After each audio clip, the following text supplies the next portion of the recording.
And hello, ladies and gentlemen. This is the Clinton Township School District budget presentation. This is something we're required to give annually, and we're giving it on May 3rd, the day after May 2nd, the board meeting, due to technical difficulties, but we wanted it recorded and shared with you. To start off with, we would like to thank our Board of Education members. They've asked a lot of really good questions during this process as we've composed the budget that we're going to share with you for the 23-24 school year. One of the things we always want to start with is our mission.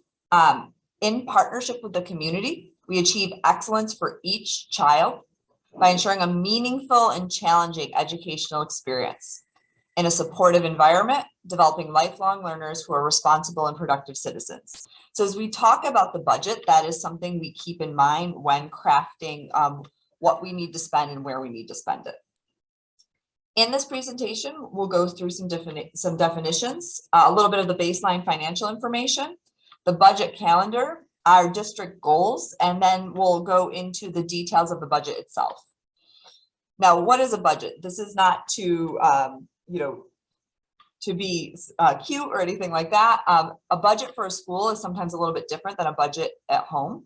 It's a period in the future, and it's how we are allocating resources for the 23-24 school year.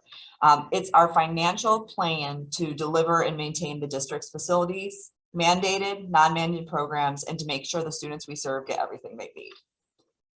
Some of the terms we'll go over are on this screen right now. Education uses a lot of acronyms. One of the ones I'd like to draw your attention to is the fifth one, which is the Annual Comprehensive Financial Report. In the past, you might have heard it referred to as the Comprehensive Annual Financial Report. That has been a change in how it's named. The other piece is QSAC, which is our Quality Single Accountability Continuum. And this is what is used by the state to make sure that we're meeting all the areas that we need to in 5 different domains, one of which is finance.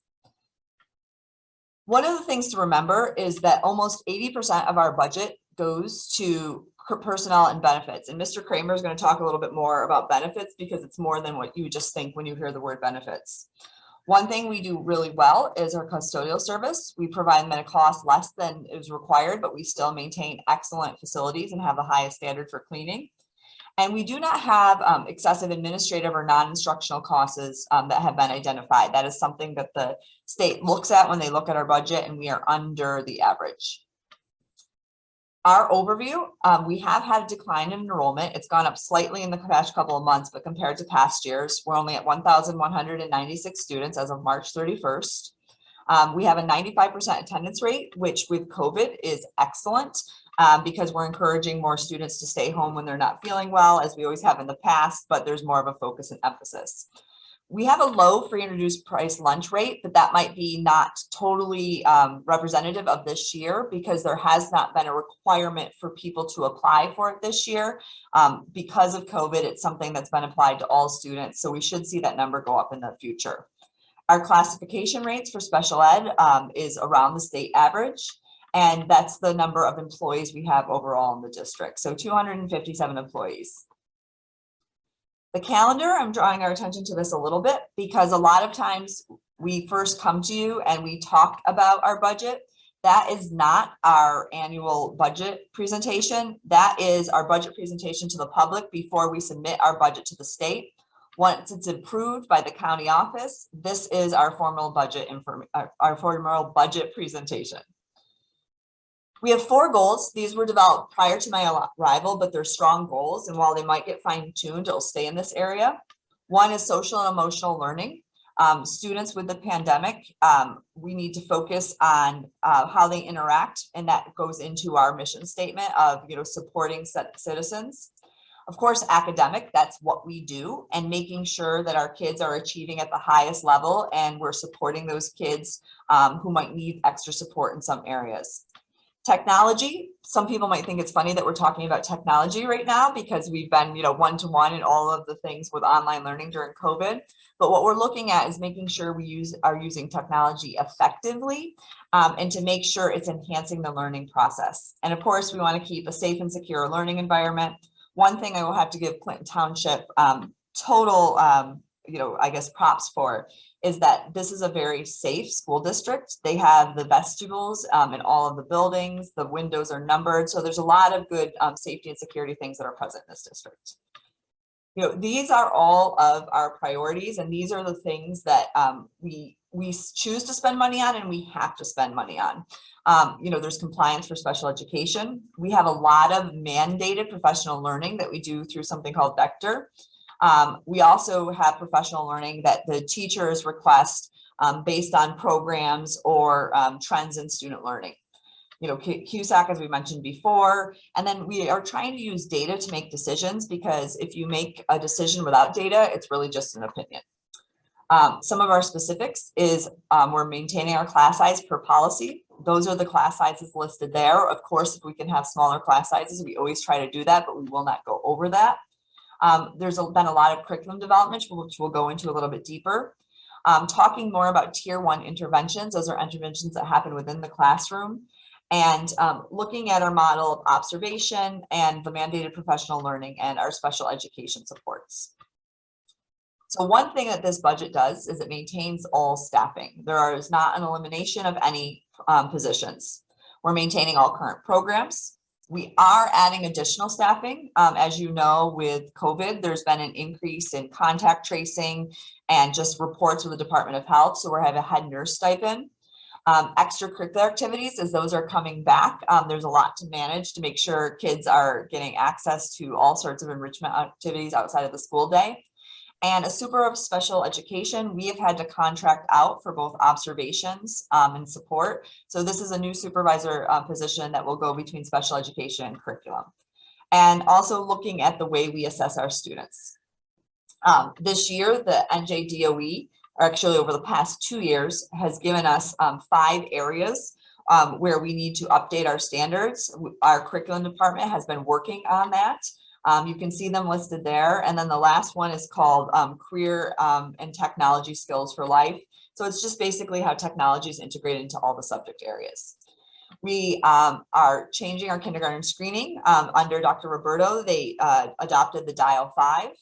We have a great preschool curriculum that we're always looking at and refining, and we're adding some additional summer programs. For the professional development, we said there's a lot of mandated professional development. We're also, looking at data to make sure that the decisions being made are meeting the needs of the teacher. And one exciting thing is this year is the teachers are going to have a PD committee with curriculum to make sure everyone's needs are being met.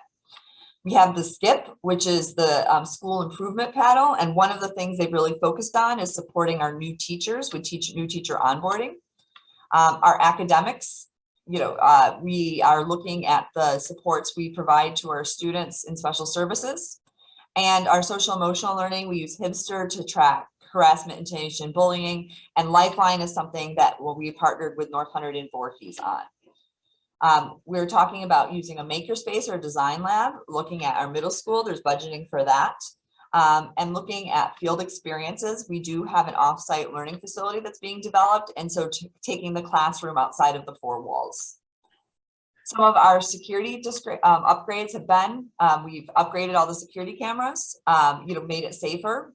When I came here, one of the concerns was at PMG, the basketball hoops were too high, and I'm happy to report that we are going to be doing new hoops for the basketball court. We did a water softener, which will help extend the life of not only our pipes, but also our sewage and water system. We're updating 2 boilers as we have to, the projector in the auditorium, which is apropos because that's why we're redoing this presentation for you. And we refinished our lockers at Round Valley and turned the science labs into classrooms. One of the biggest things that we're looking at, and the budget does support this, but it's making sure we have consistency in leadership. When leadership changes, when there's a lot of transitions, we sometimes lose sight of what's the most important things and things get reprioritized. So this budget was really taking a long view, looking back and looking forward.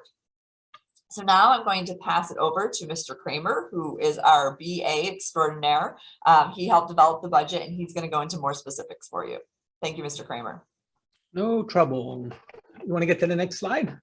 Sure. Okay, so there are 3 funds that are submitted to the state for the review. Fund 40, the debt service fund, is used to repay the principal and interest on outstanding debt that has already been established by the board. It's mandated that the principal and interest need to be fully funded each budget year. Fund 20, the special revenue fund, is used to account for federal and state grants. The amount provided to the state represents estimates. The actual budget amounts do not come in until after the budget process is completed. When that occurs, we update our financials with the actual amounts being allocated to the district and account for them accordingly. Fund 10, which is where the emphasis is on with this presentation, we will focus on the operating budget within the general fund. Next slide, thank you. This graph provides a synopsis of the combined three funds.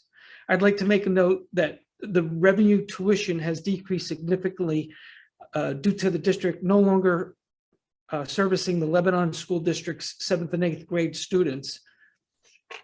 The decrease is approximately $650,000, which exceeds the 2% tax on 2% tax cap on the tax levy by approximately $150,000. That has a significant impact to our operating budget. Next slide.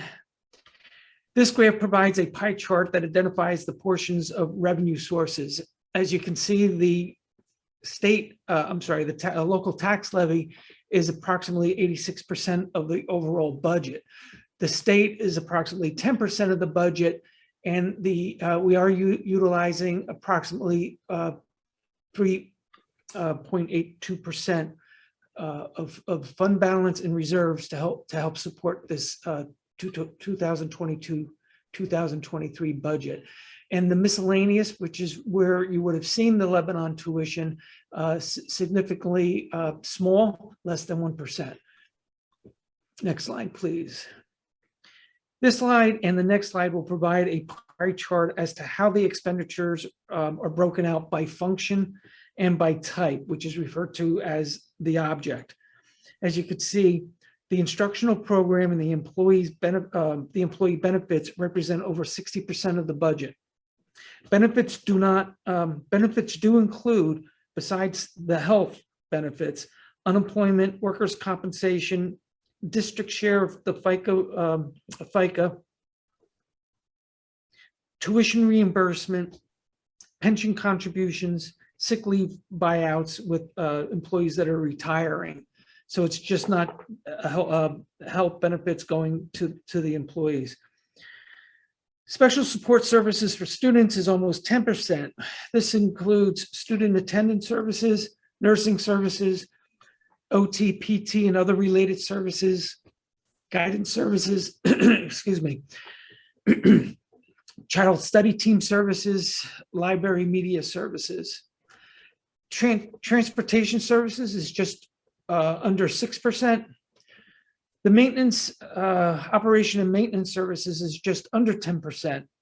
These include such things as repairs and maintenance of the buildings, custodial work, upkeep on the grounds, security, general liability insurance, utilities such as gas and electric. The general curriculum is just under 9%, which represents the curriculum development and its implementation and the required annual teacher training.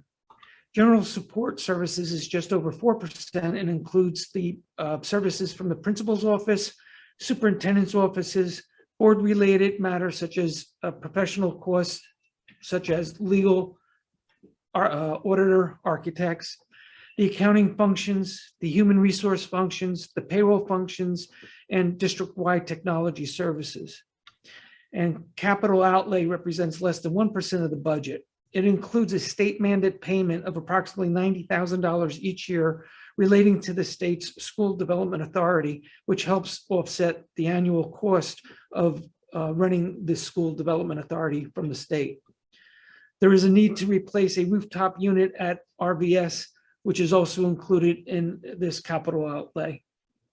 Next slide. This, again, is the type of expenditures known as the object. Starting with the two largest pieces again, salaries and benefits. representing approximately 79% of the budget. Again, I just want to emphasize benefits include unemployment, workers' comp, FICA, district share of FICA, the pension contributions, health benefits, tuition reimbursement, sick leave buyouts when employees retire. Transportation service is just under 6%. Gas, electric, and insurance premiums just under 3.5%. The remaining 12% is on purchases of services, capital outlay, professional services, supplies, instructional materials, textbooks, maintenance and custodial supplies, and services, as well as dues such as the New Jersey School Board Association, which is required to be paid on an annual basis. Next slide. Now, what does this mean relating to the impact on taxes? Based on the figures provided by the township, the average household assessment is $399,490. This budget will have an estimated tax impact on the average assessed house of $12.94 a month, which equates to approximately $3.24 a month for every $100,000 being assessed on your home.